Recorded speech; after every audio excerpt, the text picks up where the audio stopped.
Welcome to my channel and thank you for being here and thank you for being part of my journey. So let's go. So இன்னைக்கு 20th August என்னோட 32nd birthday. So உங்களுக்கு இந்த வருஷம் 10 things நான் என்ன learn பண்ணேன்னு நான் சொல்ல போறேன். நான் இது கொஞ்சம் இங்கிலீஷும் தமிழையும் மிக்ஸ் பண்ணி சொல்றேன் because எனக்கு certain words certain meanings அவ்வளோ translate பண்ண எனக்கு தெரியாது and தப்பான மீனிங் கொடுக்கூடாது. So hope you enjoy this. ஃபோனில் எழுதி வச்சிருக்கேன் என்னென்னு பிகாஸ் எனக்கு ஞாபகமே இருக்காது. So I'm going to tell you, I'll just read what I've written points. So உங்ககிட்ட நான் சொல்கிறேன். ஃபர்ஸ்ட், எங்கள் அம்மா இது நிறைய வாட்டி சொல்லுவாங்க. ஸோ 2 மெயின் அட்வைஸ் எங்கள் அம்மா தான் கொடுத்துருக்காங்க எனக்கு. ஸோ ஃபர்ஸ்ட், ஆல்வேஸ் ரிமெம்பர் நீங்கள் ஒரு பர்சனாக மாற்ற முடியாது.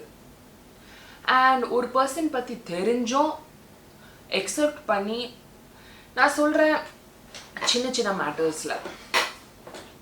மேட்டர்ஸில் ஸோ இது எங்கள் அம்மா சொன்னது. நான் ஆல்வேஸ் யாராவது பற்றி கம்ப்ளைண்ட் பண்ணேன்னா, என் எக்ஸ்பெக்டேஷனுக்கு அவங்க மீட் பண்ணலைன்னா, நான் அவங்க கிட்டேருந்து நிறைய எக்ஸ்பெக்ட் பண்ணுறேன்னா, எங்கள் அம்மா சொல்லுவாங்க, உனக்கு தெரியும் இவங்க ஒரு ஸ்பூன், நீ எக்ஸப்ட் பண்ணிட்ட இவங்க ஒரு ஸ்பூன்னு. சடனாக இவங்க ஒரு ஃபோர்க்கு இல்லைன்னா ஒரு கத்தின்னு ஆகணும்னா எப்படி ஆக முடியும்? கரெக்டா? So what I learned is we have to accept people for who they are. Everyone can't be what we want them to be. So அது ஒரு மெயின் திங் நான் இந்த வருஷம் லேர்ன் பண்ணேன். செகண்ட், ஒரு சிச்சுவேஷனை நம்ம ஆல்வேஸ் ரொம்ப க்ளோஸாக டைட்டாக பிடிச்சி அதை டைசெக்ட் பண்ணோன்னா கிளியராக ஒரு தாட்டும் ஒரு ஆன்சரும் ஒரு ரீசனபிள் கன்க்ளூஷன் வர முடியாது. எங்கள் அம்மா சொல்லுவாங்க, ஒரு மண்ணை நம்ம கையில் டைட்டாக பிடிச்சா அது கொட்டிடும். அதே மண்ணை கை லூஸாக வச்சு பார்த்தா, ஒரு தூரத்தில் கொஞ்சம் பார்த்தா ஒரு பெட்டர் கிளாரிட்டி வரும். ஸோ நான் என்ன சொல்ல வரேன்னா, நம்ம லைஃப்பில் ஒரு சிச்சுவேஷன் வந்து நம்ம ஓவராக அதை டைசெக்ட் பண்ணி ஐயோ இது தப்பாக இருக்குது, இது நல்லா இல்லை என்ன பண்ணாமல் ஒரு ஸ்டெப் பின்னாடி எடுத்து நம்ம கொஞ்சம் இந்த சிச்சுவேஷன்லேருந்து கொஞ்சம் ஒரு ஸ்டெப் பின்னாடி எடுத்து அதை டைசெக்ட் பண்ணால் நம்ம பெட்டர் கிளாரிட்டி இருக்கும். This can be for anything, even a relationship. ஒரு ஆளை நம்ம ரொம்ப டைட்டாக ரொம்ப ஒரு கண்ட்ரோலில் வச்சா யாருக்கு பிடிக்கும்? அதே கொஞ்சம் ஃப்ரீடம் கொடுத்து ஒரு லாங் ரோப் கொடுத்தா பெட்டர்ல. So these are 2 things, very important things I learned in life. I have always been this person who will go beyond my way to be with someone or help someone, even in friendship or anything. எங்கள் அம்மா சொல்லுவாங்க, always meet someone where they are. எவ்வளோ கொடுக்குறாங்களோ ஒரு ரிலேஷன்ஷிப்பில் give and take இருக்கணும். நீ மட்டும் கொடுத்துட்டே இருக்கக்கூடாது, இல்லைனா நீ வாங்கிட்டே இருக்கக்கூடாது. Always give and take and meet people were they are. Are they making an effort? No? Then don't make an effort. Why are you only making an effort? So I have learned that I will meet people where they are. I will give how much they are giving back to me. If you do not make that extra effort, neither will I. Next is where I have learned to remove expectation. I have a lot of expectation from the people I love. And not always has my expectation been met. So that always hurts me. So this year I have learned that if I remove that expectation, I have removed the power of them hurting me. ஒரு serial ரொம்ப பிடிக்கும், dead லாசோன்னு. And அவர் சொல்கிறது என்கிட்ட ரொம்ப resonate ஆகி, it is one of the biggest lessons I have learned this year. We are not curious, but we are very judgmental. ஒரு example கொடுக்குறேன். யாராவது இங்கிலீஷ் தப்பாக பேசினா நம்ம என்ன சொல்கிறோம்? அவனுக்கு என்ன தெரியும், அவன் நல்லா படிக்கல. We're judgmental. But have we ever been curious enough to think, oh, maybe this is not his language. and and we should be like, oh, he's trying to make an effort to talk a language that he's not comfortable with. இன்னொரு example, நாங்கள் நிறைய வீடியோஸில் இங்கிலீஷில் பேசுவோம். And people are being like, oh, என்ன உங்களுக்கு தமிழ் பிடிக்காதா, உங்களுக்கு தமிழ் தெரியாதா, ஆல்வேஸ் ஜட்ஜ்மெண்டல். நீங்கள் பார்க்குறது ஒரு 2 seconds or 30 seconds எங்கள் லைஃப்பில். why can't you see it as that? நீங்கள் ஏன் ஜட்ஜ் பண்ணுறீங்க that, ஓ இவங்களுக்கு தமிழ் பிடிக்காது, இவங்க பெரிய அப்பட்டாக்காரா? ஏன்? so that be curious, not judgmental. Never take anything too personally. And this is something எனக்கு ரொம்ப நான் கஷ்டப்பட்டு லேர்ன் பண்ணியிருக்கேன். பிகாஸ் யாராவது என்கிட்ட சொன்னா, ஃபார் எக்ஸாம்பிள் எங்கள் அம்மா, ரேயான் இன்னும் எக்ஸசைஸ் பண்ணு, இல்லைன்னா கொஞ்சம் ஸ்வீட் சாப்பிடாத, நான் ஆல்வேஸ், ஓ நீங்கள் என்ன குண்டான்னு நான் குண்டா இருக்கிறேன்னு சொல்கிறீங்களா?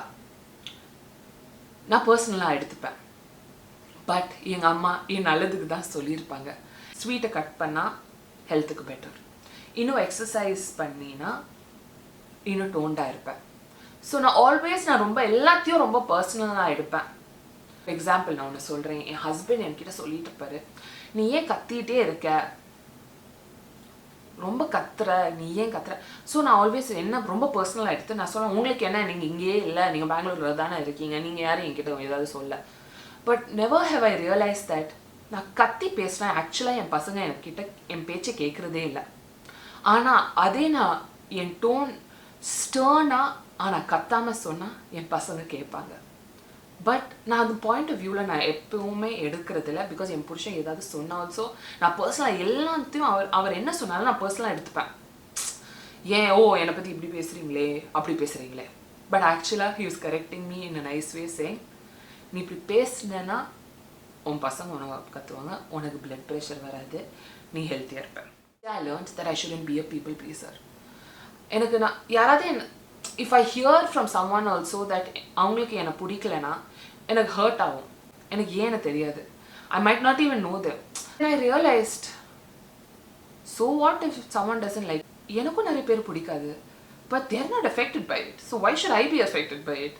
நம்ம சிம்பிளாக யோசிச்சா, எனக்கு காஃபி பிடிக்கும், உங்களுக்கு டீ பிடிக்கும், but I can't tell you உங்களுக்கு டீ காஃபி தான் பிடிக்கணும்ல. It's the same with people. Not everybody will like us. They will have their preferences. So that is something I am still working on, but yeah, I will get there. One main lesson that I learned this year was, நம்ம ஜிம்முக்கு போகலாம், exercise பண்ணலாம், ஹெல்த்தியாக சாப்பிடலாம், weight loss பண்ணலாம். மைண்டும் heart clear இல்லைன்னா we are not healthy. நம்மளை father பண்ணுறது இல்லைன்னா நம்ம மனசுக்குள்ளே ஏதோ உறுத்துதுன்னா அது நம்ம கிளியர் பண்ணிடணும். Because that is also making us unhealthy. It's something that I have learned. நம்ம மனசுக்குள்ளே வச்சு நம்மளை அப்படியே ஐயோன்னு இப்படி இருக்காம, if we raise the matter and speak it out, that will be very healthy for us. When everyone talks about self-care, I usually நான் think பண்ணுறது ஜேர்னலிங் பற்றி, தெரப்பி பற்றி, ஸ்பா பற்றி. யூஸ்வலாக எனக்கு செல்ஃப் கேர் அப்படி சொன்னால் இதுதான் ஃபர்ஸ்ட் மைண்டுக்கு வரும். பட் இந்த வருஷம் I have learned that self care is saying no. எனக்கு பிடிக்காத திங்ஸை நான் நோ சொல்லிடுவேன். நான் பவுண்டரிஸ் வச்சுருவேன். I have learned that doing things that make me happy is most important, and also asking for help. Women specially have been programmed to think that help கேட்குறது ரொம்ப தப்புன்னு.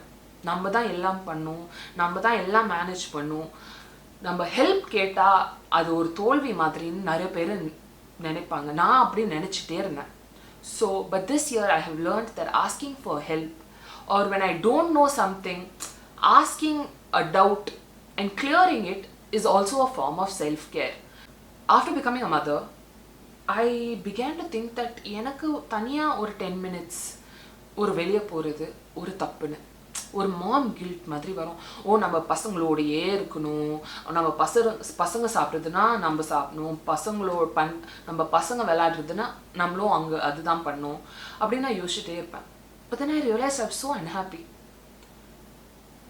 doing something I love, like going for a movie or going to a bookstore or ஒரு புடவை கடை இல்லைன்னா தனியாக ஒரு walk போகிறது, things I like to do, அது பண்ணுறது ஒரு 1 hour 2 hours தனியாக டைம் எடுக்கிறது தப்பில்லை.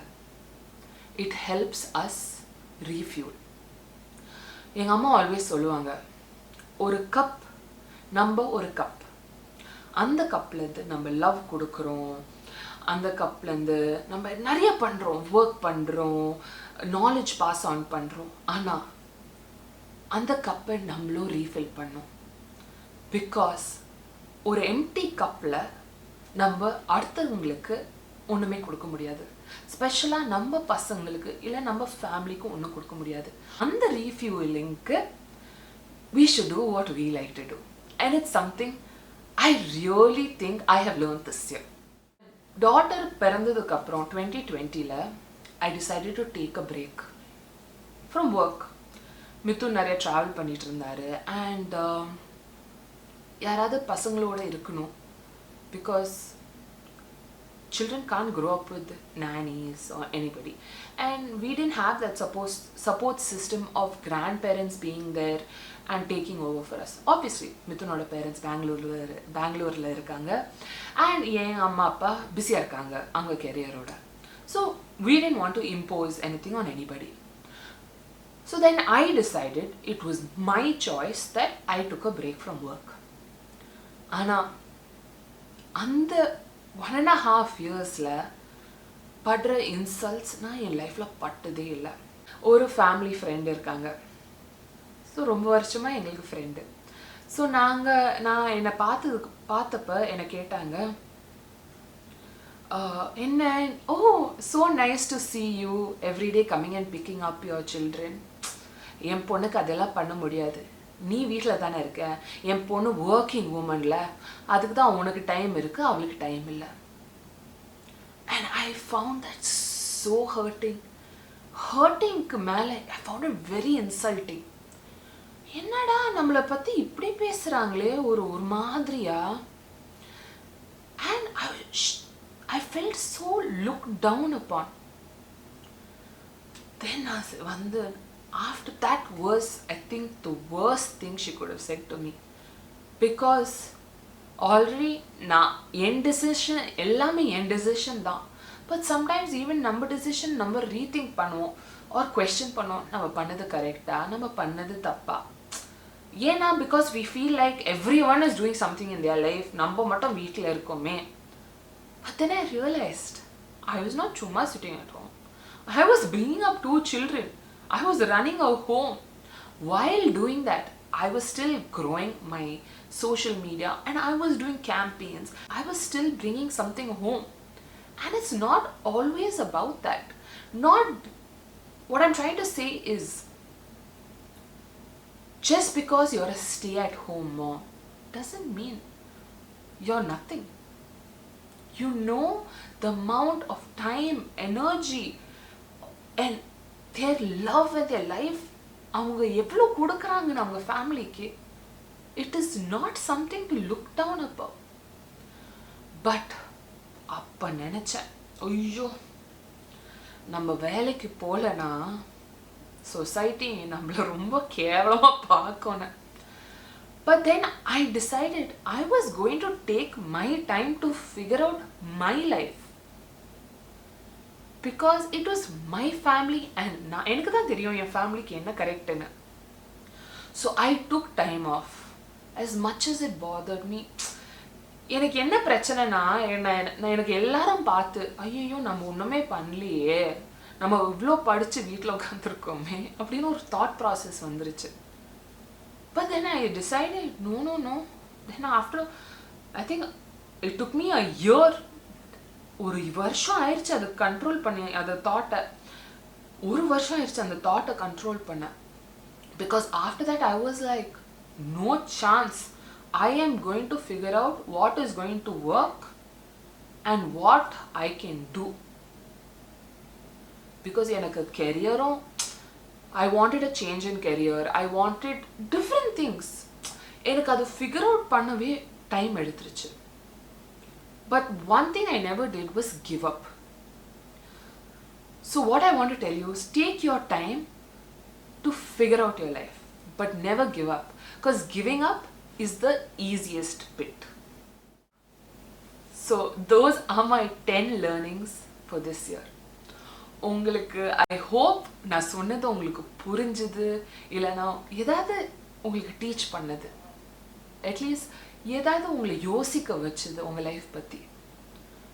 I always tell people that நம்ம வேற யாரோ லைஃப்பை பார்க்கப்போ we feel that we're not leading a good life.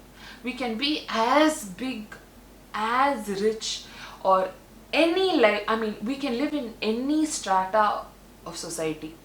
நம்ம ஆல்வேஸ் வேற யாராவது பார்க்கப்ப life will always seem better for them. இதில் என்ன நம்ம தப்பு பண்ணுறோன்னா, I mean it's human tendency to do that. ஆனால் நம்ம லைஃப்பில் சின்ன சின்ன மூமெண்ட்ஸ், நம்ம சின்ன சின்ன successes, we don't take that to heart. நம்ம அதை appreciate பண்ணுறதில்ல. And that is wrong. We rob us of that happiness. So I hope you look into your lives and you appreciate whatever you are doing. And I hope இது ஒரு கியான் கொடுக்குற மாதிரி video இல்லை. And I just want to say thank you so much for being with me and traveling with me in this journey. I am ever so grateful, and I will see you next week. Until then, bye-bye.